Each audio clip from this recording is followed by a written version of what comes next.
Di rangka akan menyambut kenaikan Tuhan Yesus ke surga beberapa waktu yang akan datang. Ya. Baik, mari kita lihat kebenaran firman Tuhan kita di dalam Yohanes pasal 21 ayat 15 hingga ayat yang ke-19. Yohanes pasal 21 pasal 21 ayat 15 hingga ayat 19. Mari kita baca bergantian. Gembalakanlah domba-dombaku.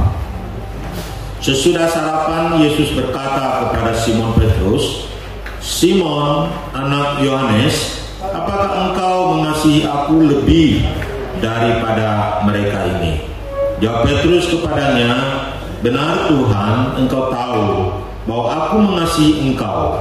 Kata Yesus kepadanya, "Gembalakanlah domba-dombaku." Kata Yesus kepadanya, Simon, anak Yohanes, apakah engkau mengasihi aku? Jawab Petrus kepadanya, "Benar Tuhan, engkau tahu bahwa aku mengasihi engkau." Kata Yesus kepadanya untuk ketiga kalinya, "Simon, anak Yohanes, apakah engkau mengasihi aku?" Maka sedih hati Petrus, karena Yesus berkata untuk ketiga kalinya, "Apakah engkau mengasihi aku?"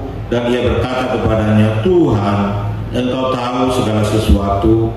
Engkau tahu bahwa aku mengasihi engkau." Kata Yesus kepadanya, "Gembalakanlah domba-dombaku." Aku berkata kepadamu, sesungguhnya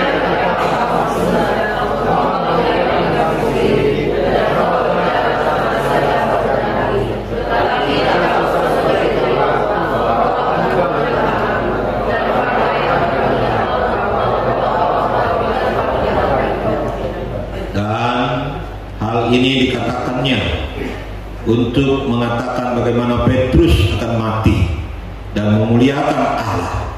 Sesudah mengatakan demikian, ia berkata kepada Petrus, "Ikutlah aku."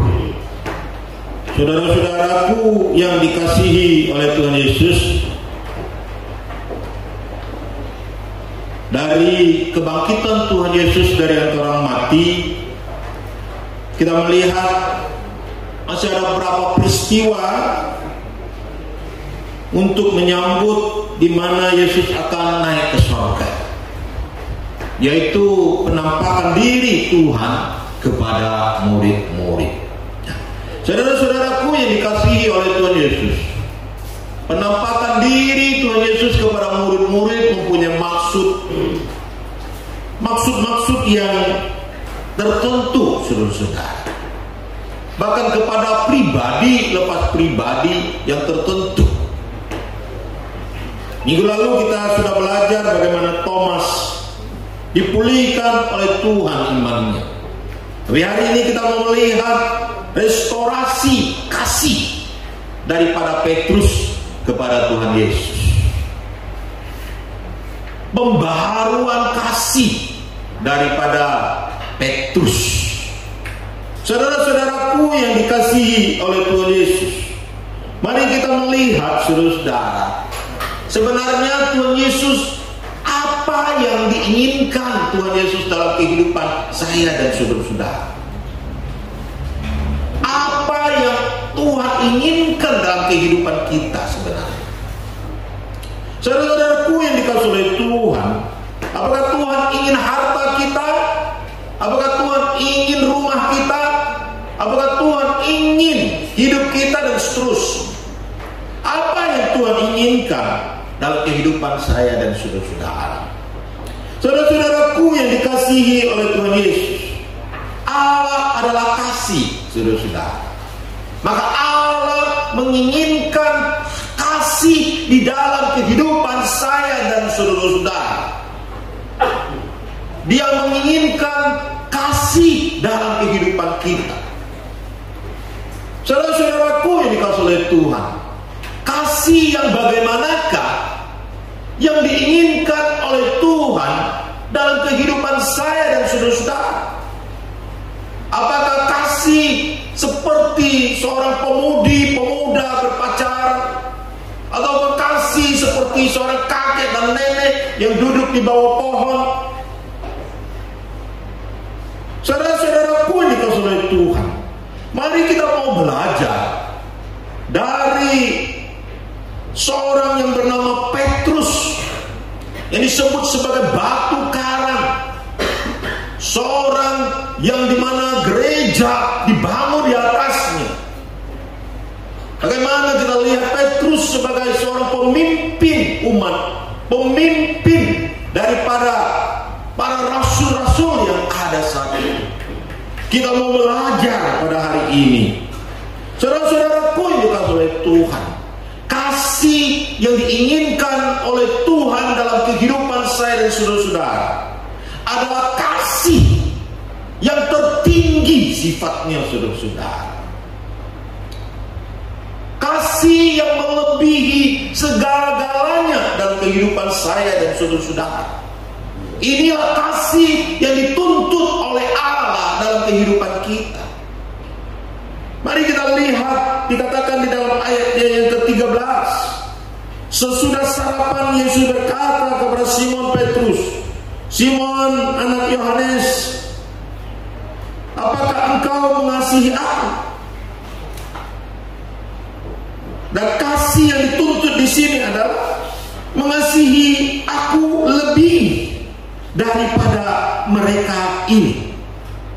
Jawab Petrus kepadanya, "Benar Tuhan, Engkau tahu bahwa aku mengasihi Engkau."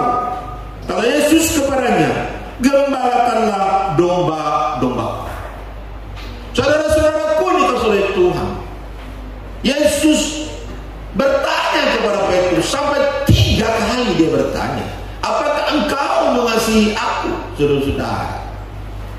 Dan penekanan di ayat yang ke-15 ini, apakah engkau mengasihi aku melebihi mereka ini? Artinya saudara-saudara, memang kasih yang dipakai di sini ada kasih agape, kasih yang tertinggi sifatnya, saudara-saudara.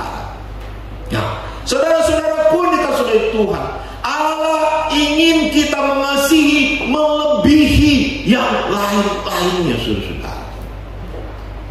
Ada apa dengan mereka?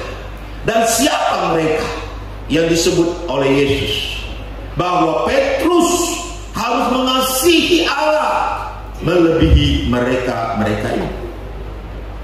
Saudara-saudaraku yang dikasihi oleh Tuhan, mari kita lihat satu ayat firman Tuhan di dalam Matius pasal 22 ayat 37 terlebih dahulu.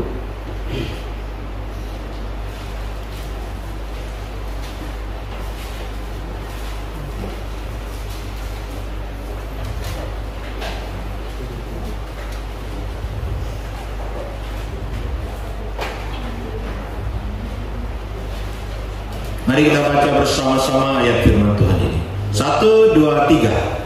Jawab Yesus kepadanya, "Kasihilah Tuhan Allahmu dengan segenap hatimu, dan dengan segenap jiwamu, dan dengan segenap akal budimu."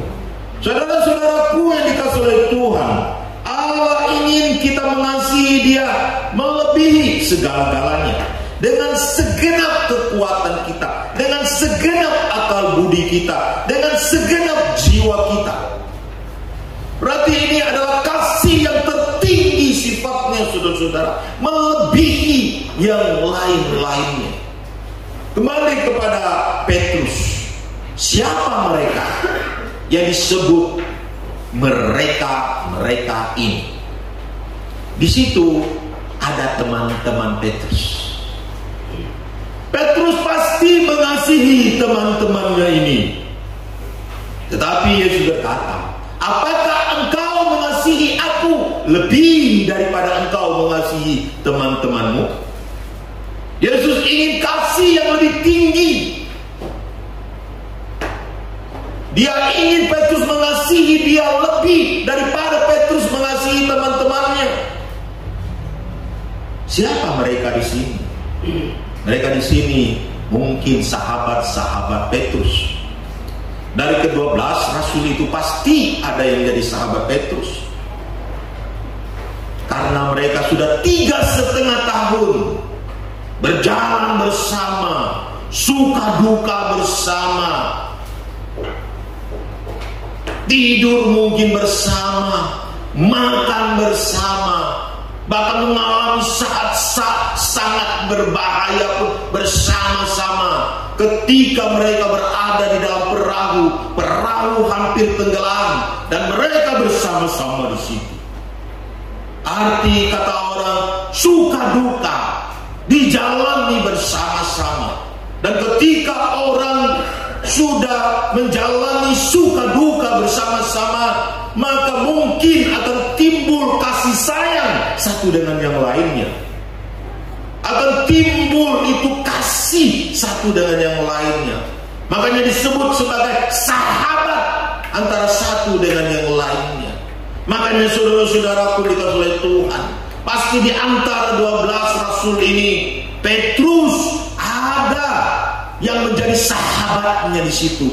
Orang yang paling dikasihinya, orang yang menjadi curahan hatinya, orang yang menjadi tempat di mana dia bersatu dalam suka dan duka, saudara-saudara. Dan Yesus berkata, apakah engkau mengasihi aku lebih daripada engkau mengasihi sahabat-sahabatmu? Saudara-saudaraku dikasihi oleh Tuhan, di antara murid-murid Tuhan Yesus di situ, mereka juga ada yang menjadi saudara Petrus. Bukan hanya ada sahabat di situ, tapi ada saudara Petrus.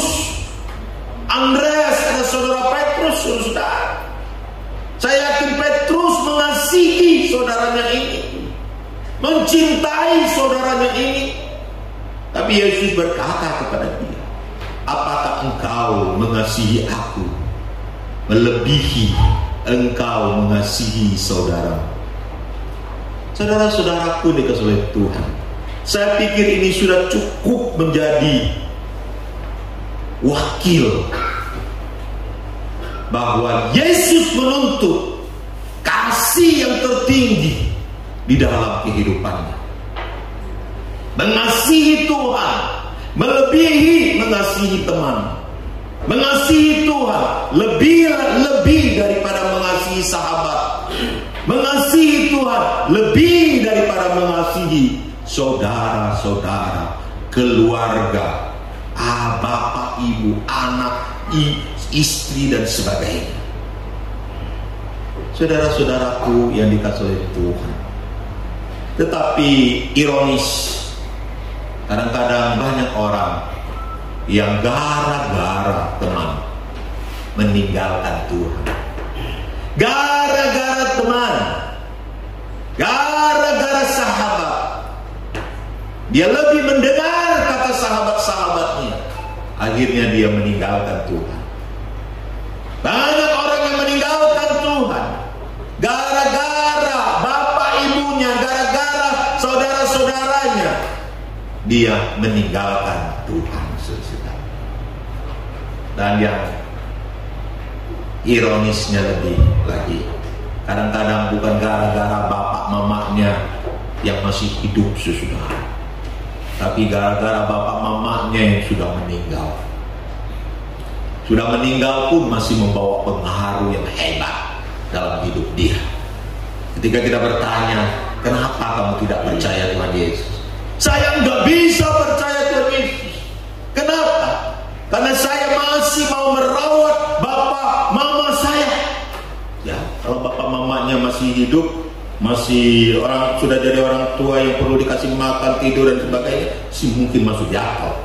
Ini bapak mamanya sudah ada di kuburan, pun masih membawa pengaruh. Dia tidak mau percaya Tuhan Yesus karena dia harus merawat kuburan bapak dan mamanya dan menyembayangi bapak dan mamanya. Saudara-saudaraku yang dikasihi oleh Tuhan, apakah kita lebih mengasihi Tuhan dari segala sesuatu? Saudara-saudaraku dikasihi oleh Tuhan, di sini mengajarkan kepada kita bahwa kita harus lebih mengasihi Tuhan dari apa yang Tuhan berikan kepada kita. Teman-teman Petrus, sahabat-sahabat Petrus, bahkan saudara Petrus itu diberikan kepada Petrus. Karena dikatakan, gembalakanlah domba-dombaku. Mereka-mereka ini termasuk orang-orang yang akan digembalakan oleh Petrus. Saudara, jadi mereka akan menjadi anak buahnya Petrus, menjadi anak rohaninya Petrus, menjadi milik Petrus secara rohani, saudara. Saudara, prinsipnya adalah jangan mengasihi apa yang Tuhan berikan melebihi mengasihi Tuhan. Ayub berkata, dari rahim ibu aku dilahirkan, tanpa membawa apapun juga di dunia ini. Dia tidak membawa apa-apa. Tidak ada orang yang lahir bawa mobil. Tidak ada orang yang lahir bawa uang. Ya, puji Tuhan kalau ada yang bawa ya. Tapi tidak ada ya. Tidak ada. Tidak ada orang yang lahir bawa emas. Dia lahir dengan tangan kosong ke dalam dunia ini. Berarti apa yang ada di dalam dunia ini adalah pemberian daripada Tuhan kepadanya. Amin. Ketika di dunia ini dia mulai dewasa, dia mulai memiliki mungkin harta benda, itu pemberian Tuhan. Mungkin dia memiliki pasangan hidup, itu pemberian Tuhan. Mungkin dia memiliki jabatan, itu pemberian Tuhan. Mungkin dia memiliki harta benda yang dia bangga-banggakan, itu semua adalah pemberian Tuhan. Saudara-saudara pun dikasih oleh Tuhan. Tapi sekarang yang menjadi pertanyaannya adalah, apakah kita mengasihi pemberian Tuhan lebih daripada Tuhan itu sendiri? Saudara-saudara pun dikasih oleh Tuhan. Mengapa Tuhan menuntut Petrus untuk mengasihi dia melebihi apa yang dia dapatkan itu di dunia ini? Mengapa? Setelah saya merenungkan lama dengan Tuhan, saya mendapat jawaban. Kalau orang mengasihi sesuatu di dunia ini melebihi Tuhan, satu kali dia akan meninggalkan Tuhan. Satu kali dia akan meninggalkan Tuhan. Karena kasihnya bukan yang tertinggi diberikan kepada Tuhan. Mengapa ini bisa terjadi? Karena begitu kuatnya kasih di dunia ini. Kasih itu bisa menjadi kuat, menjadi hebat.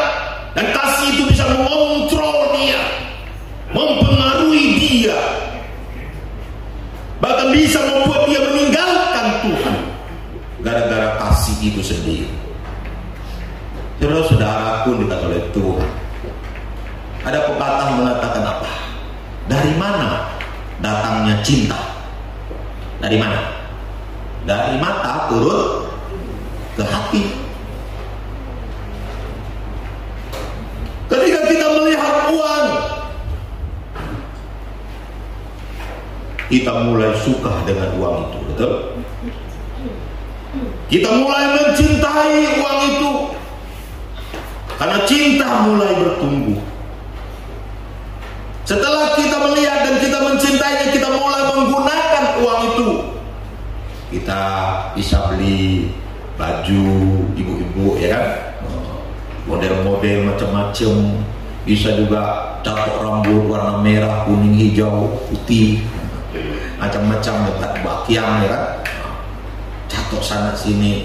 Bisa jalan-jalan, ya, jalan ke daerah kampung sampai ke Tiongkok, sampai ke Eropa, sampai ke Amerika. Kemana kita mau jalan, asal ada chain, apalagi COVID sudah hilang, katanya sudah nggak ada lagi, sehingga orang bebas mau jalan kemana lagi sekarang, ya kan? Asal ada duit, kita bisa jalan kemana. Asal ada duit, kita bisa beli makanan yang enak, yang nyaman, dari yang murah sampai yang kelas tinggi. Asal ada duit, kita bisa tidur di emperan sampai ke hotel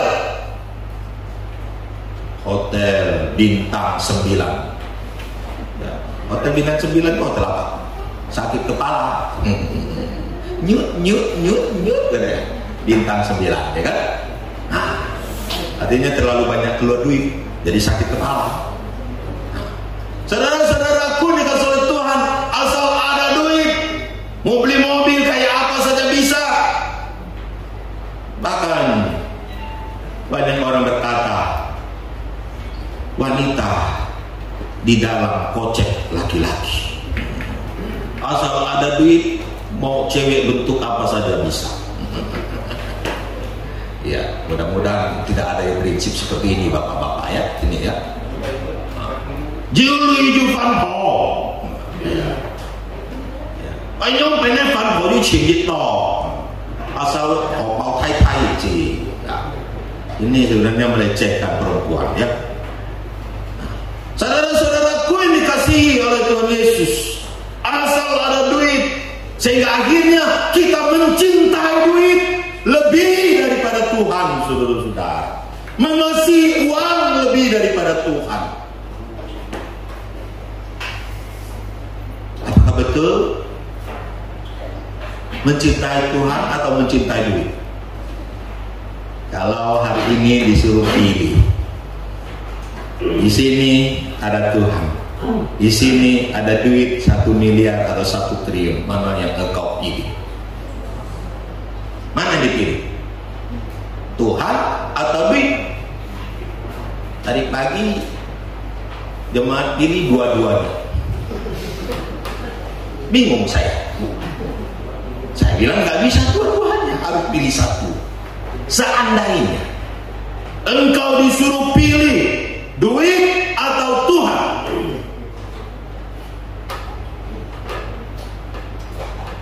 makanya banyak orang Kristen dia lebih pilih duit, pergi kerja sana sini, Tuhan ditinggalkan. Cari duit setengah mati, Tuhan ditinggalkan. Mencintai duit lebih daripada mencintai Tuhan. Apakah engkau mencintai Tuhan lebih daripada mencintai duit? Jika berkata, kalau mau duit itu enggak sange. Tidak ada duit, tidak bisa hidup, tidak bisa makan, tidak bisa tidur. Tidur nyenyak maksudnya. Ya kan? Kalau tidak ada duit kan tidak bisa tidur nyenyak kan? Besok pikir makan apa kan? Kalau tidak ada Tuhan masih hidup leh. Ya, siapa bilang? Makanya saya katakan, duit kelihatan, Tuhan tak kelihatan. Mana yang lebih engkau cintai, Tuhan atau duit? Makanya banyak kita ini mukanya panjang-panjang. Kenapa muka panjang-panjang? Bukan karena tidak ada Tuhan. Mukanya panjang-panjang karena ada duit. Lagi kanker, kantong kering. Amin, saudara. Kantong kering gimana sukacita ya? Habakuk berkata, sekalipun pohon ara tidak berbuah, sekalipun di dalam kandang tidak ada domba, aku tetap beria-ria di dalam Tuhan. Amin.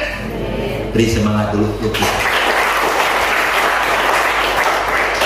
Saudara-saudaraku dikasih oleh Tuhan. Karena kalau engkau dihadapkan memilih,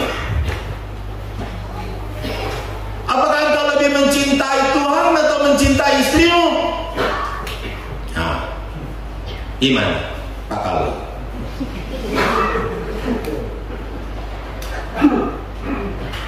Gimana Pak? Kalau engkau disuruh pilih, mana yang engkau lebih cinta? Istrimu atau Tuhan Yesus? Pak, Tuhan Yesus tidak bisa kasih saya makan, tidak bisa masakkan nasi untuk saya, sayur untuk saya, istri saya pandai Pak. Mana yang lebih engkau cinta? Istrimu atau Tuhan Yesus? Ada yang menjawab? Istri atau Tuhan Yesus? Tadi pagi jawab apa? Istri.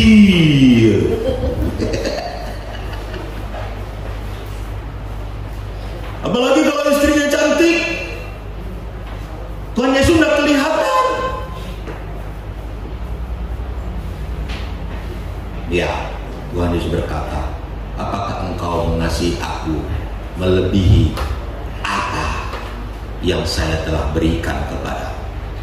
Saya mau tanya, istri itu diberikan oleh siapa kepada kita? Siapa yang memberikan istri kepada kita? Tuhan ya, Tuhan Yesus. Allah sebagai sumber pemberi kepada saya dan saudara-saudara. Marah ibu-ibu hari ini. Siapa yang engkau lebih cintai? Suamimu atau Tuhan Yesus? Nah, ibu-ibu langsung jawab Tuhan. Hebat. Karena banyak suami yang gagal. Tadi bapak-bapak nggak berani jawab. Ini ibu-ibu gampang jawab. Tuhan. Karena suami-suami banyak gagal. Gagal kasih duit. Gagal membahagiakan istri. Sehingga istri berkata, yalah, mengasihi Tuhan. Saudara-saudaraku dikasihi oleh Tuhan, siapa yang engkau lebih kasihi? Tuhan atau suamimu? Sekarang, siapa yang lebih engkau kasihi? Anakmu atau Tuhan Yesus? Siapa yang lebih engkau kasihi? Anakmu atau Tuhan Yesus? Ketika anakmu sakit, lalu engkau berkata, saya sudah bawa ke dokter tidak sembuh Pak, sekarang saya akan bawa ke dukun karena anakku sakit.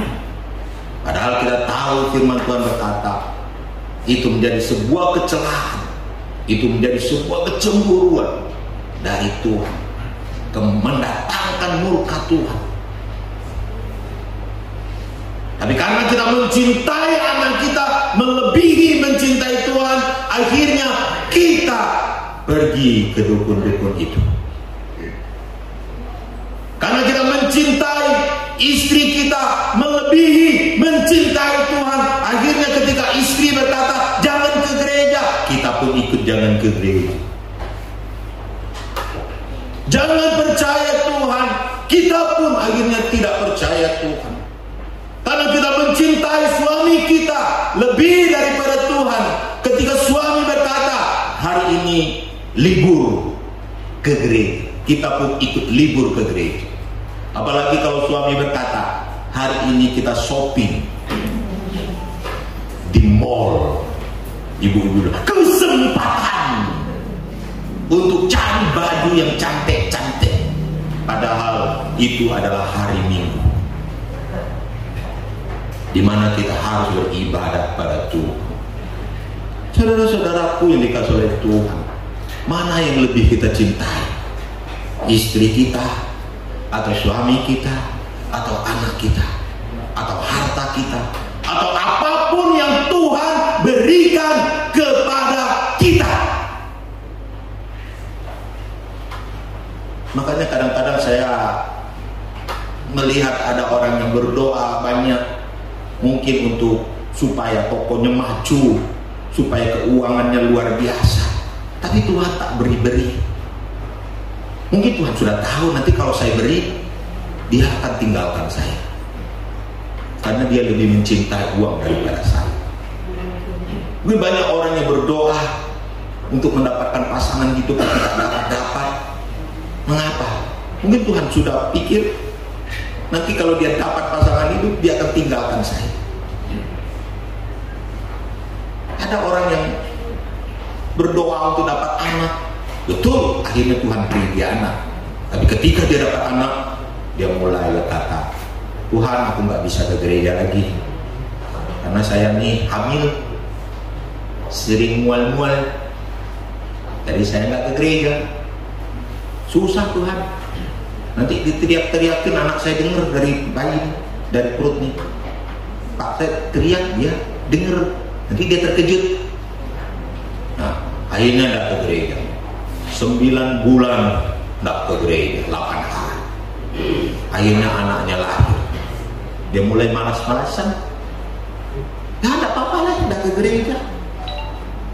Nggak apa-apa, salah dah. Apalagi online ada. Tapi sambil tidur-tiduran dia lihat online di YouTube. Akhirnya anaknya lahir. Lalu dia bilang, aku nggak bisa lagi ke gereja, pendeta, karena saya harus ngurus anak saya nih, masih bayi. Ya benar lah, diurus, nggak bisa ke gereja. 1 tahun anaknya diurusnya begitu luar biasa, nggak bisa ke gereja. 2 tahun anaknya pun diurusnya nggak bisa ke gereja, sampai anaknya bisa berjalan. Akhirnya anaknya bisa loncat sana sini, goyang sana sini. Lalu dia bilang ke pendeta, aku nggak bisa ke gereja. Kenapa? Karena anak saya nakal. Nggak bisa ke gereja, anak saya nakal lah. Jadi saya free dulu ya, sampai anak saya nggak nakal. Kapan anak nggak nakal ya? Anaknya mulai dewasa, mulai umur 10-an atas. Ada mulai nggak mau lagi ke gereja, sudah malas ke gereja. Dan dari menghamilkan sampai melahirkan, sampai bertahun-tahun, 5-6 tahun, 7 tahun, 8 tahun, bahkan sampai 10 tahun dia sudah malas ke gereja, sudah malu. Pak pendeta, saya malu ke gereja karena nggak pernah ke gereja lagi. Saudara-saudaraku ini oleh Tuhan, apakah engkau mencintai anakmu lebih mencintai Tuhan? Abraham berani mempersembahkan anaknya yang Tuhan.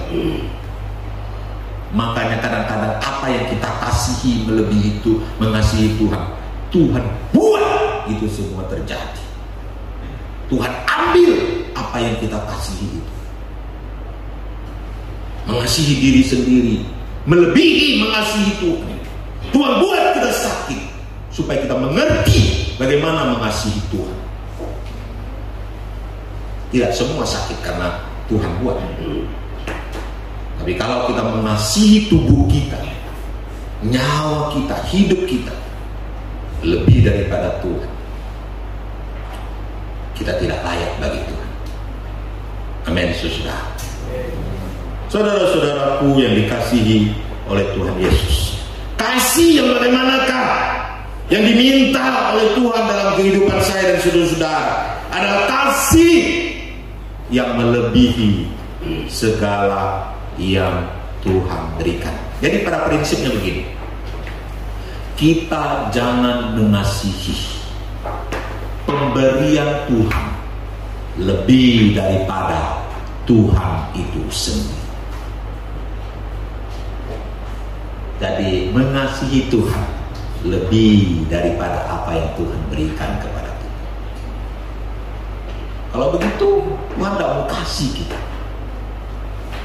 Ya, ada seorang anak, dia rindu papanya pulang. Oh, besok tiba-tiba ada berita papanya mau pulang. Hore, papa saya mau pulang. Hore, puji Tuhan, papa mau pulang. Akhirnya papanya pulang. Setelah papanya pulang, dia dari jauh, dia sudah datang dan mau peluk papanya. Papa pun dari jauh sudah jalan dan peluk. Setelah dipeluk oleh papanya, anak itu langsung, mana HP papa? Tok, dia ambil HP papanya dan dia masuk ke dalam kamar dan dia main HP papanya. Saudara-saudara, rupanya dia bukan merindukan papanya, tapi merindukan HP papanya. Saudara-saudaraku dikasih oleh itu, apakah betul istri kita mencintai kita atau mencintai duit kita? Betulkah suami mencintai istri atau mencintai kecantikannya? Beda. Kecantikan dengan seluruh jiwa itu beda. Makanya ketika ada seorang yang mau nikah, saya selalu tanya, kau mencintai dia cinta apanya? Ada yang ngomong, cinta rambutnya Pak, karena rambutnya warna-warni. Ada yang bilang, cinta hidungnya Pak, karena hidungnya mancung Pak. Tapi kalau hidungnya pesek gimana? Nanti kalau dia jatuh kena aspal, pesek gimana? Cintanya hilang juga. Ya. Saudara-saudaraku dikatakan oleh Tuhan, kita berkata, I love Jesus. Apa yang engkau love Jesusnya? Aku cinta Yesus. Wow, I need Jesus. Ku mau cinta Yesus selamanya. Apa yang kau cintai? Jangan-jangan kau cintai berkatnya saja. Jangan-jangan kau cintai kuasanya saja. Jangan-jangan engkau mencintai apa yang Tuhan berikan kepadamu.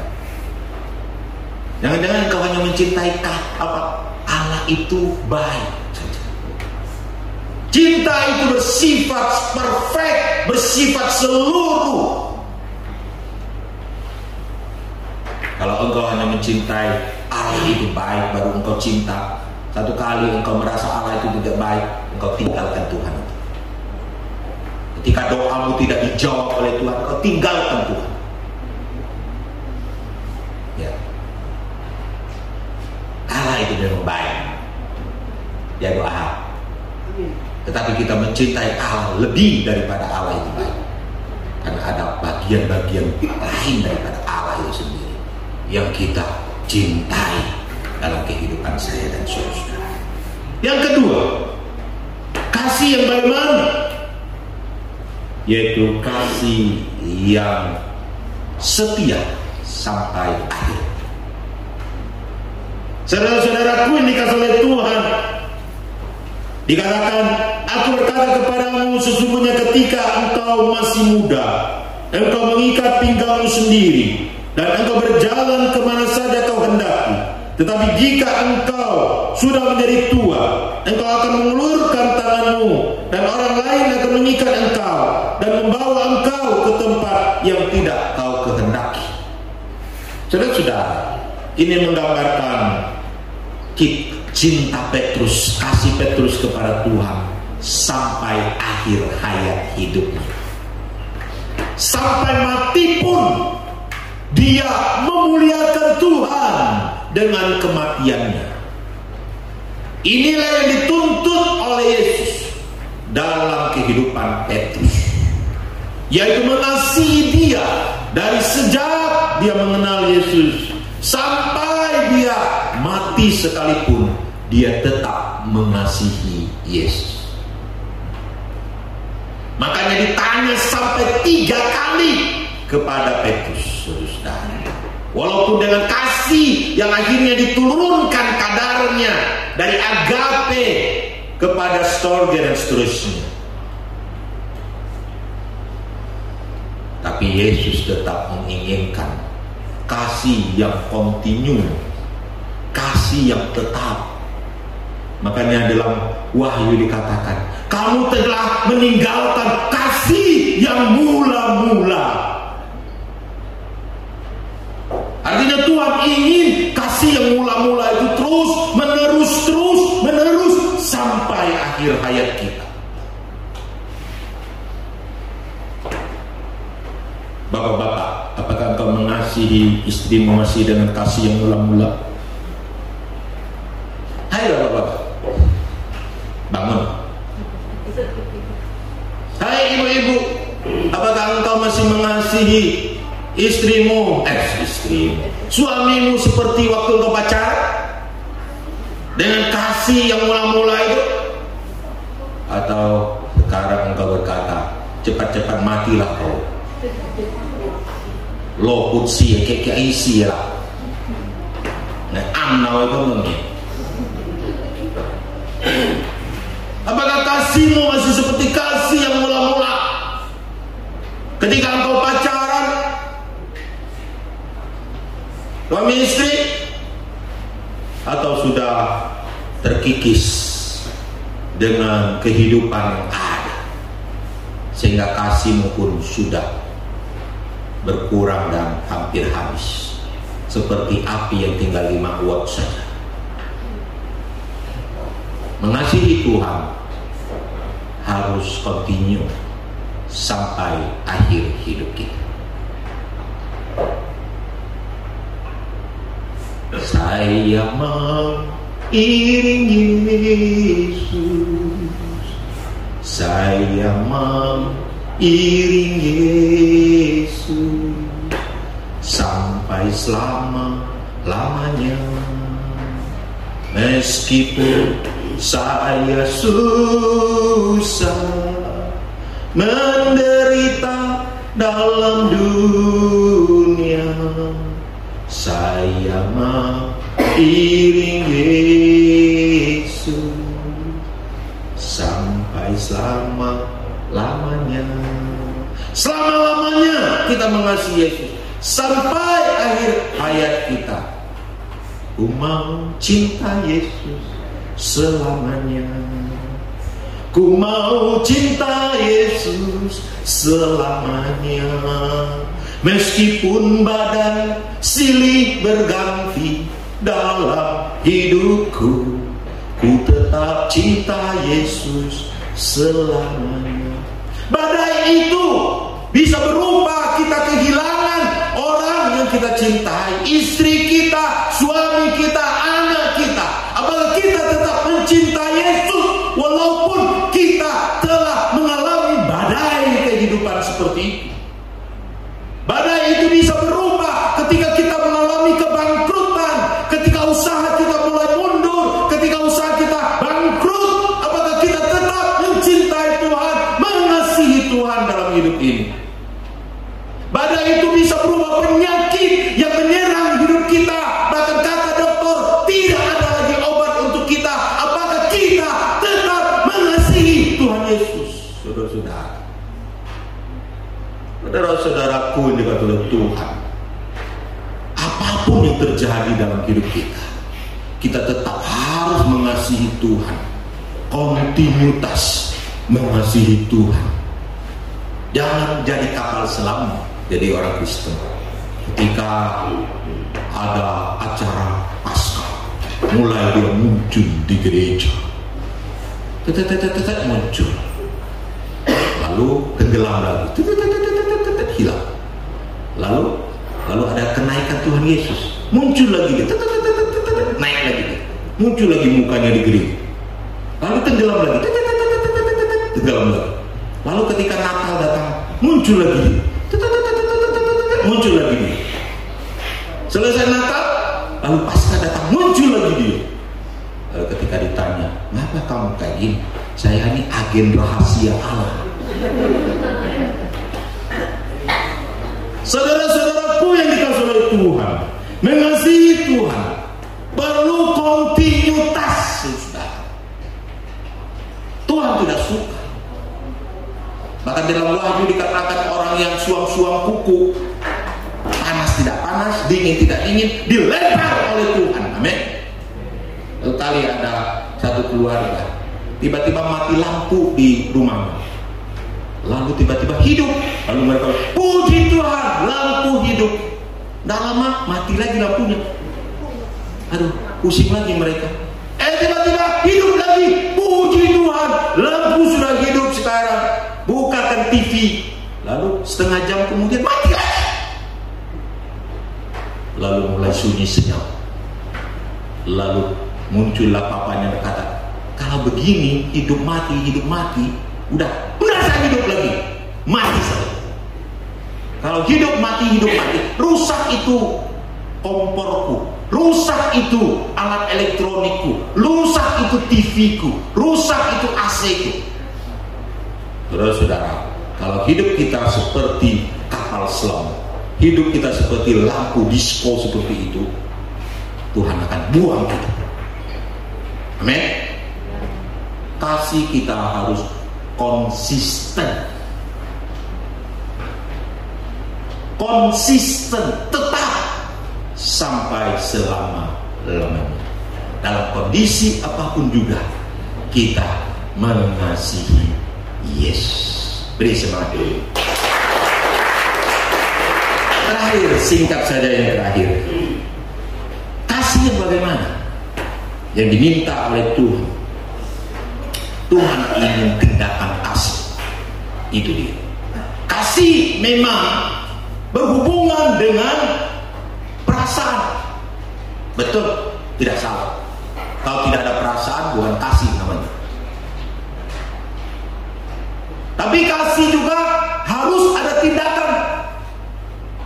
Tak mungkin kita berkata I love you tapi tidak ada tindakannya. Mari kami pergi ke waktu Sabtu kita ada pemberkatan nikah. Sebagai bukti seorang istri mengasihi suami, dia harus tunduk kepada suaminya. Itu bukti dia mengasihi suaminya. Sebagai bukti suami mengasihi istri, harus seperti Tuhan Yesus yang mengorbankan dirinya di atas kayu salib, memelihara istrinya, mengasuh istrinya, menjaga istrinya, mengutamakan keselamatan istrinya. Seperti Tuhan Yesus yang memberikan keselamatan kepada jemaatnya. Kadang-kadang kita tuh nggak peduli bapak-bapak. Saya juga bapak-bapak sama. Kita nggak peduli dengan hal-hal rohani istri kita. Ya, mereka mau jadi apa terserah, mau jadi kuntilanak terserah, mau jadi gundorowo terserah.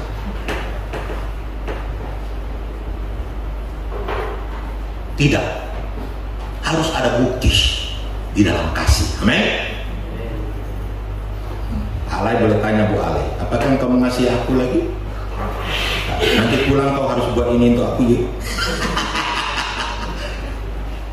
Petrus ditanya oleh Yesus, apakah engkau mengasihi aku? Petrus berkata, aku mengasihi engkau. Sekarang sebagai bukti kamu mengasihi aku, gembalakanlah domba-domba. Itu tindakan kasih. Saudara-saudara, ada bukti. Kalau engkau berkata aku mengasihi Yesus, apa buktinya engkau mengasihi Yesus? Engkau melayani Yesus, tentu buktinya. Engkau menjalankan perintahnya, tentunya. Apa yang Tuhan inginkan kita lakukan. Menyenangkanmu, senangkanmu, hanya itu kerinduanku. Menyenangkanmu, senangkan hatimu, hanya itu kerinduanku. Bukti kita mengasihi Tuhan adalah kita berusaha menyenangkan hati Tuhan dalam kehidupan ini, melayani Tuhan, melakukan kebenaran-kebenaran Tuhan. Apa yang Tuhan inginkan kita lakukan. Disitulah bukti kita mengasihi Tuhan. Petrus memang dia diberi tugas khusus untuk menggembalakan jemaat-jemaat, menggembalakan para rasul-rasul yang lain. Tidak gampang. Bukan berarti dia harus berkuasa, tidak. Karena 1 Petrus pasal 5 berkata, mengembalakan dengan teladan, mengembalakan bukan dengan kekerasan, mengembalakan dengan kasih. Saudara, sangat berat bagi Petrus, tapi karena dia mengasihi Tuhan, maka dia menjalankan ini semua. Amin. Saudara-saudara, kasihilah Tuhan dan lakukanlah apa yang Tuhan inginkan dalam kehidupan kita. Ketika kita mengasihi Dia, Dia akan lebih mengasihi kita. Carilah dahulu kerajaan Allah dan kebenarannya, maka semuanya itu akan ditambahkan kepadamu. Mari kita bangkit.